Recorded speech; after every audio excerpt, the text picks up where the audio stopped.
Hello, hello, ladies and gentlemen. This is your girl Mitzi, and this is Mitzi. Let's think about it. Today we are thinking about human trafficking with Heidi. Oh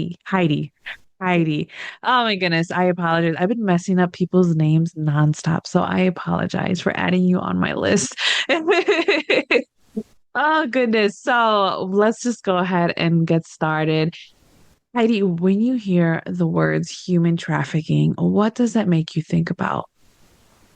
So for me, coming from a law enforcement background, it makes me think about misconceptions and myths and things that people still to this day in 2024, almost 2025, think about human trafficking. And some of those things are that it's happening in another country, that it's only the poor kids in town, or that it's related to an abduction with a white van in some way. And that's actually not at all what it is. Yeah, I think that's a good point because when I think of human trafficking, that's what you think of. You know what I mean? You think somebody's going to kidnap you, send you to a third world country, force you into slavery of any type, if it by work or by sex. You know what I mean? All these crazy extremities. Do you think it has something to do with with media and movies and the way that they portrayed this in cinema? Yeah, absolutely. Even movies like Sound of Freedom, Mm, excellent it's true. movie, but that's not what it looks like based in a domestic way in the United States. And then you have, movies like Taken 1 and 2 and all these other movies that are coming out that aren't really showing how this really happens, which is very concerning because that's, where the prevention needs to actually come in and help people understand how it happens so that it doesn't happen to them.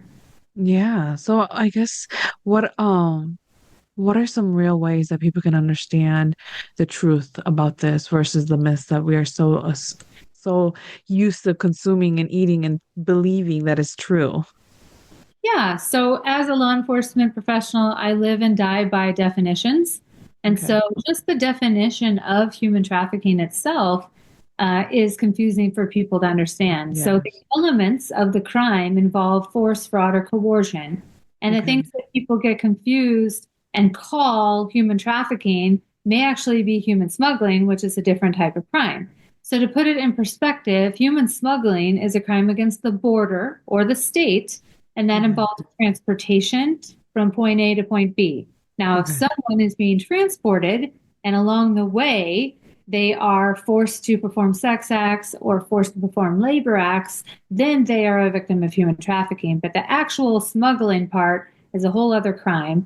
And then human trafficking is a crime against a person. And like I said, it could be forced sex or forced labor. And that is where we would have to prove the elements of force, fraud, or coercion is going on with this victim in the situation that they were in, being trafficked, unless they're a juvenile, because anyone under the age of 18 is automatically a victim because there is no such thing as a child prostitute. Thank you. Mhm. Exactly. I think that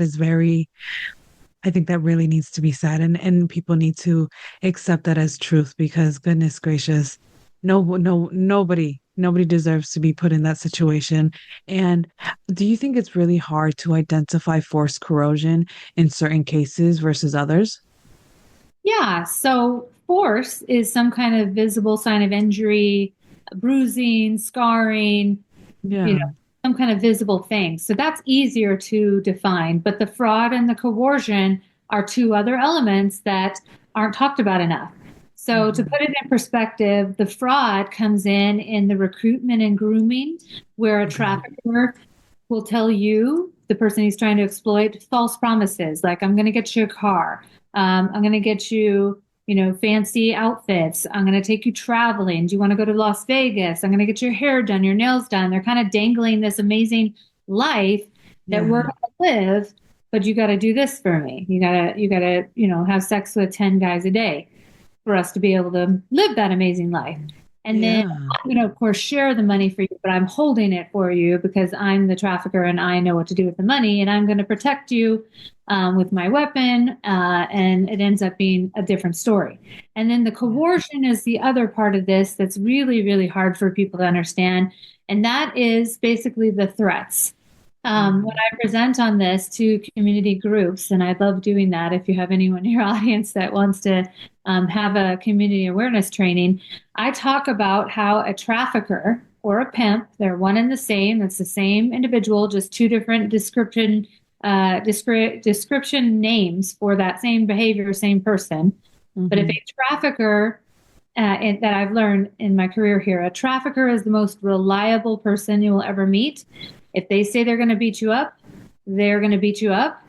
If they say they're going to get you in the car and they're going to take you to your mom's house, and depending on their mood at the time they pull up on your mom's house, they may or may not shoot up your mom's house. Kicking and screaming, they're going to drag you into the car, they're going to drive that drive, and they're going to point that gun because they need their victims to believe that what I say is going to happen. Otherwise, these Yeah. victims wouldn't even stick around. So the coercion is very important to describe in these investigations of how that victim was put in these positions and wasn't free to leave, even though they may be freely walking down the side of the road with a phone in their hand. They are a victim and they're not free to leave. Absolutely. I believe that 100% because that's the hardest thing for women who are in domestic relationship is the coercion that happens day in and day night. And it's like people don't realize or they just dismiss it because for some reason society has gotten used of threats. You know what I mean? We got so used to it of people just making threats and not acting on it. And they believe that no one's going to actually act on it until somebody does act on it. And then they're like, oh, I would have never guessed that so and so would have done that. I was like, well, the signs were there. You know what I mean? The Yeah. signs were there. I mean, in your opinion, what do you think Trafficking about world, they that? act on it. That's the difference in the trafficking world, that those traffickers will be violent with their victims and they will act on the threats. That's why those victims stick around. But definitely very similar to domestic violence situations, these victims are completely dependent on the trafficker. I've had victims describe in interviews that I've done in my investigations, talk about how the trafficker wouldn't even let them leave the hotel room to go down to the lobby to go get something in the vending machine without asking permission. So Hmm. it's very real for them. And I didn't even go into my background of who I am or anything, but I think the gist is there. Oh, absolutely. I mean, I think just talking about it, you can tell the knowledge that you have with this, the understanding, and just the reason why that you want to just spread this knowledge with others so that we can really think about. Another thing that you talked about earlier was how people assume it's just poor people, you know what I mean, children from streets, orphanage, and things like that who deal with human trafficking, and it's not always the case. You know, what are your thoughts on that? What is your experience? Have you seen more people from middle class and upper class who had experience with trafficking more often than not? Yeah. So every time I talk about that part of this, I describe a case that I worked as a detective. I'm a retired human trafficking detective. I've been working human trafficking for over 16 years. But this one case that was kind of the biggest case of my entire career took 5 years to go to trial and involved seven victims. And it was familial trafficking. So it was an uncle trafficking his 17-year-old stepdaughter and 13-year-old niece, as well as five other adult females unrelated to him. And in that case, you have a 19-year-old, barely an adult, but an adult, who lived in Scottsdale, Arizona. Her mom was a nurse. She had a full ride scholarship to Northern Arizona University at school. Met a guy on Craigslist. He said he wanted to take modeling pictures of her, and she ended up getting introduced to the brothel owner, and her entire life was going one direction, and now it's the other direction. And unfortunately, she's a resident of our female prison right now because of the drug problem that she developed during the time that she was being exploited. Um, that same case, a lady in her 40s, she was a Department of Corrections officer working at the prison, meets the brothel owner when she loses her job and she becomes a stripper at the strip club. And then he brings her into this life in her 40s of conducting prostitution acts with buyers who would come to the house and choose which girl they wanted to have sex with. And unfortunately, she brought her 17-year-old daughter into that situation as well. And so that's where I explain it's not just the kids in child welfare, it's not just the kids that are, you know, uh, in the poor area of town or even adults in the poor area of town.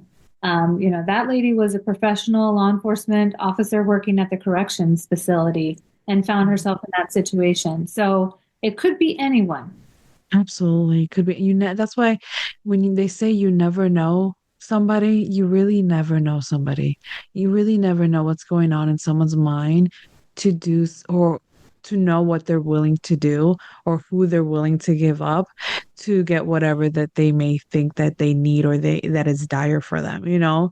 So it's sad to know that anyone can really be a victim if they see you as a price tag. You know what I mean? Because in all actuality, there are some human beings out there who just see anyone as a price tag. If you are living and breathing, then I can do something with you. You know what I mean? And it's sad because it's like, well, we're human. You know what I mean? Let's just be better than just selling each other like cows and you know what I mean? Like I wish there was something different. And I know that you talked about how you retired and this is no longer what you're doing anymore. And I know that you are now an author and you started writing a book. Can you mind, if you don't mind, what is your book about now? Yeah. So after retiring in October of 21 from Phoenix Police Department, Of I started course. my own business.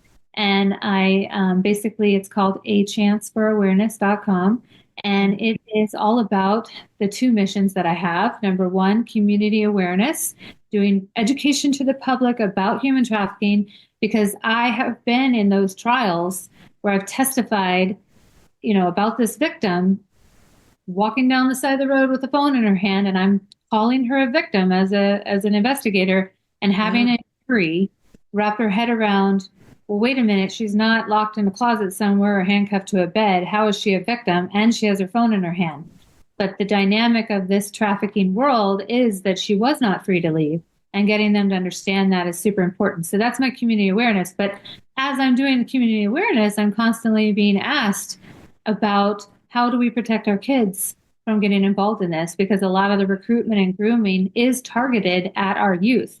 The national Mhm. average age of entry into sex trafficking when I first started investigating this in 2006, 2007 was 15. It is now 13 years old in 2024, and it's inching closer and closer to 12, 11-year olds, which means Wow. parents need to have conversations with their kids about what this grooming and recruitment looks like so that they can self-police themselves and tell their parents about, conversations that strangers are having with them on social media, on the games, and then on Yeah. their phones, on apps. And so my book that I wrote, because as I'm traveling around speaking about this, everyone's asking me, well, yes, you're telling me, Detective Chance, I need to have these conversations, but how do I have these conversations? And so that's what the book is. And so the book is called Talk to Them. And oh, there it is. And it is basically that how guidebook for parents, caregivers, guardians, anyone in the care of a minor, the ability to learn about how to have these difficult conversations. I mean, it's not easy to talk to kids about this topic, but it's so No. important.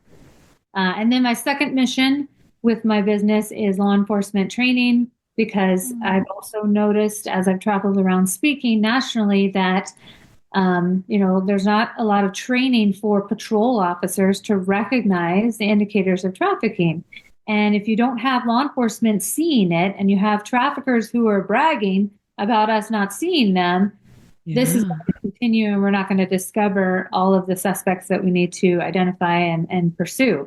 So that's my two missions with my business, A Chance for Awareness. Wow, that's a noble way to end your career, right? Is to Yeah. still serve the world, to still guide parents, to still, because this the fact that you put it into book, anyone across the world can help, can grab this, read it, and put it implement into their lives because human trafficking is everywhere. Oh my goodness, everywhere.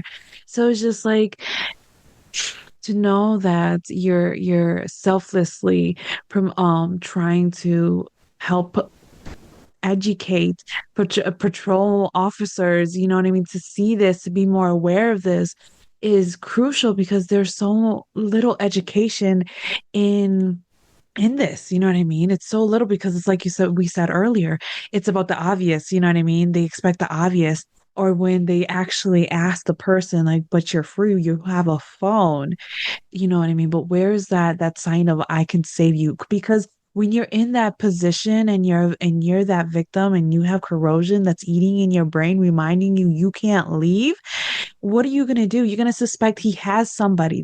That person has people under his belt that's going to watch him to test you or to pick you up at any given moment that he calls. You know what I mean? So it's like you're always living in fear and you never know who's your safety. You know what I mean? Who you can actually Yeah. recognize as safe. So to have an officer be there and be like, I can be your safe net, even if it's sign language, even if it's something.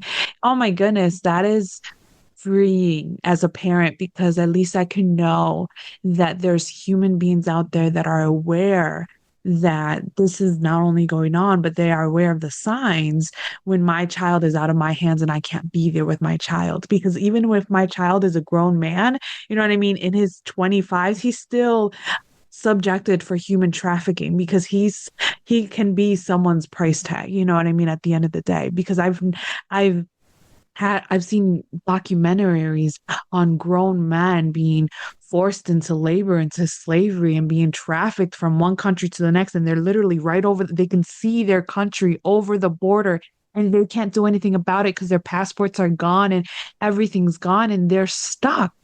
The feelings, the emotional turmoil, oh my goodness, it's heartbreaking to even imagine the amount of therapy that they need to get themselves in a right state of mind again to feel trust because that's a hard thing to build again in my opinion.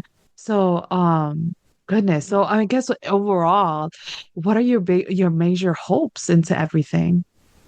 Yeah, so back in 1998, when I was in the police academy, I didn't have a class on human trafficking. So making mandatory police training would be a goal nationwide. And then obviously, we have, we have a situation where we have a lot of people who don't want to be police officers anymore. And even if we did, we have a lot of prosecutors that leave and go to do defense work because there's not enough money for them to want to stay. And so encouraging people to, be police officers, be prosecutors, and hold out for, opportunities to go up in the chain of command and make more money. And you also have pensions and retirements because I can submit cases, but if there's not a prosecutor to prosecute it, then we're not going to get anywhere. We're not going to be able to hold anyone accountable. So Exactly. another goal, obviously, is to encourage youth to check out a career in law enforcement or a career in being a prosecutor. Um, that's definitely a goal. And then another goal of mine is to obviously expand on what I've got going on with the public speaking that I'm doing right now. I'd love to come to organizations to present. I apply for a lot of speaking conferences at associations and chamber of commerce meetings and regular business entities because I truly believe that if we could get all types of business entities like Google or Intel or the electric company to Yeah. act like a zero tolerance policy for sex buyers, which could be their employee if they're found getting arrested, Hmm. they lose their job as a deterrent. It is Hmm. a misdemeanor, and a lot of companies won't, if you get arrested for a DUI, they won't, fire you. But Yeah. really, we should make it a zero tolerance policy for all companies to not allow their employees to conduct this behavior because literally, we do have some entities that are getting held accountable. We have in the hospitality industry, we have hotels who, they're selling these hotel rooms, they're making money, and they know that prostitutes and traffickers are conducting their activity out of their hotels, and they're now Yeah. being accountable. They're being sued. And who's to say that on down the road, the guy who works at Intel, who on his lunch hour looks on the company computer a girl to buy Yeah. for the evening because his wife's out of town, and spends time talking to her on company time, then gets himself arrested, and it ends up being a juvenile. He should be held accountable. That company is liable. He's using the company computer. Let's put a stop to the sex buying, and that's driving this whole crime in the first place is sex buyers. Hmm. Let's make them more held accountable. And that only Yeah. also with community awareness education and companies taking a stand for zero tolerance policy. Yeah, I agree. I think those are very noble hopes as well. Something really to strive for and to give back to the community. And also think it would be a great training for fire departments, EMT, emergencies, and things of that nature because they're exposed to people. Some people when they call 911, they will call for will request for an EMT or a fire department just to avoid the police officers who may be trained in that. You know what I mean? So I think even branching out for to those areas would be a great expansion because once they talk to people, then I mean, fire departments, they talk to everybody. You know what I mean? They see everybody and all types of life and companies, and once they spread the word, they can other people will spread the word too. So I think that is another good avenue to dive into because everyone needs to really think about this. You know what I mean? They really do need to think about this. And if people would like to know more about Heidi's her name, ladies and gentlemen. Goodness, Heidi. You guys would like to know more about Heidi and her book and everything that she has to offer because why wouldn't you, right? So during this whole conversation, why wouldn't you want to check out more and see what you can think about on her page? So I have her lovely photo on my website. Just bloop, click right under there, and you'll have access to all the greatness that she has to offer the world so that you can keep on thinking. So with that being said, bye.